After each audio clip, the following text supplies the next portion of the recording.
तुला एक उपाय सांगतो मी आता आणि या सर्वांना एक उपाय सांगतो. पहिल्यांदा तू सांग, समजा सर्दी झाली, जास्त सर्दी झाली, नाकातून फरफर होत आहे, तर नेमकं काय केलं पाहिजे? नेमकं काय केलं पाहिजे? हां विक्स लावलं पाहिजे. हां. पुन्हा काही टॅबलेट खाल्लं पाहिजे. आपल्याकडे जालिम उपाय आहे, मग तो नंतर सांगतो मी. सर्दीची कधी टॅबलेट नाही राहत. नाही राहत. हो. हां सांगू काय केलं पाहिजे? तुम्ही ध्यानात ठेव. एक रुपयावाली, हे फक्त 1 रुपयाचा खर्च आहे. 1 रुपयाच्यातून काय 3-4 पैशाचा खर्च असेल. 1 रुपयाची माचीसची डब्बी घ्यायची, त्याच्यातली एक काडी काढायची, ते नाकात घालायची, रात्रभर ठेवायची, सकाळी काढायची, आईस्क्रीम बनते.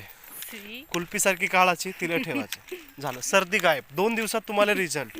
जबरदस्त उपाय. कसा वाटला नक्की सांगा, तेवढं कमेंट करू.